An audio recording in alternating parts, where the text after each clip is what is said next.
Here we have a brand new fragrance by the brand Jivago. This one is called Mon Amour. It's marketed for women and it is a beautiful, gorgeous, sweet, and floral composition. I'm really excited to talk to you about this romantic and sensual perfume, so make sure to stay tuned.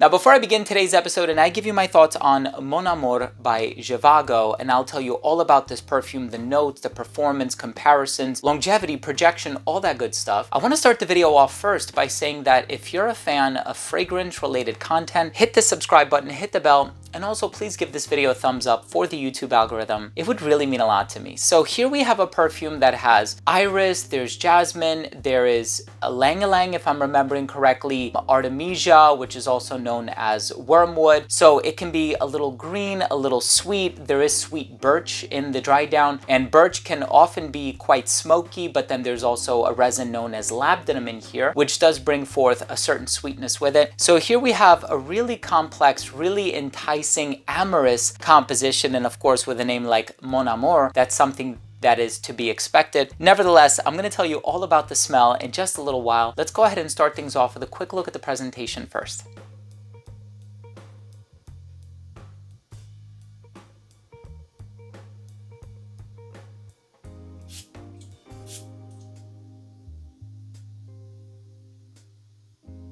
So right in the opening, you're going to get this sweetness. And of course, you look at the note breakdown and you see labdanum, you see sweet birch. And of course, you get the impression that, okay, if there is going to be some kind of a sweetness, it would be coming from those two ingredients. But I am getting something a little sugary. I'm getting something a little vanillic. I'm getting something that reminds me of an aroma molecule known as ethyl maltol. And it's coming through in a very nice, sensual, hypnotizing type of a way. So it's a very agreeable aroma. And I wouldn't say it's super strong, so it doesn't totally dominate the composition, but inevitably, yes, you will get this sweetness from the perfume, which I think is really, really nice. Of course, you also are going to get that floral bouquet, so there's not only iris and jasmine, but I think there's also ylang ylang, if I'm remembering correctly. Of course, there's also rose in here. So the rose kind of gives it this romantic edge, and the ylang ylang gives it this sort of almost exotic quality. The jasmine here is very clean. There is no indole to speak of, and even in the opening, of course, you take a look at artemisia. This does not smell green at all. The men's counterpart, which I think is just called Amour for Men, that one is actually a bit green and a bit more on the,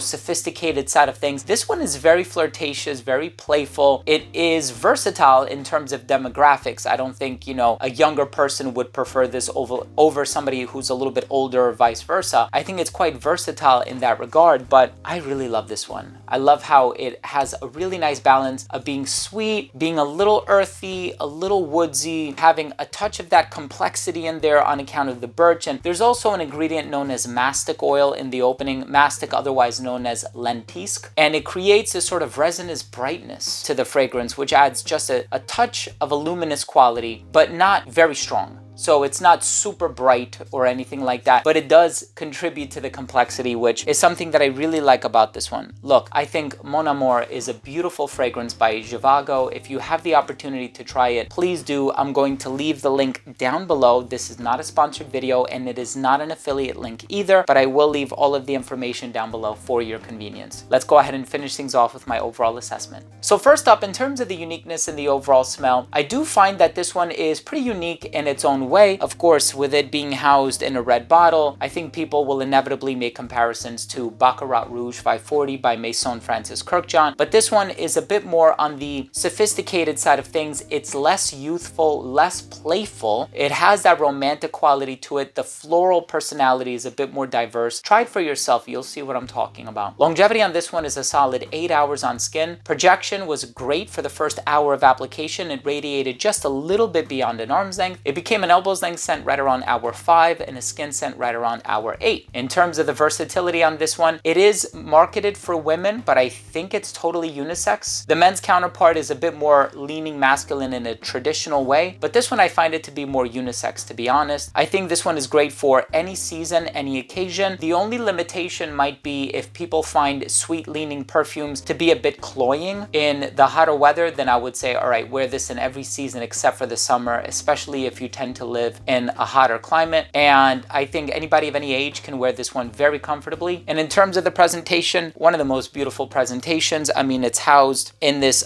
pedestal here, and the shape of the bottle is very, very unique. Of course, it looks like a diamond. My final verdict on this fragrance is it's beautiful. It's complex. The presentation is gorgeous. It is sweet, floral, and luminous at the same time. If there's any way for you to sample this one first, please do so. But certainly this fragrance does have my stamp of approval. I think it's a beautiful release. Thank you so much for joining me today. I hope you took something of value from today's review. If you did, please do consider supporting the channel by subscribing to it. Hit the subscribe button, hit the bell, and also please give this video a thumbs up for the YouTube algorithm. Thanks again for watching. I love you all.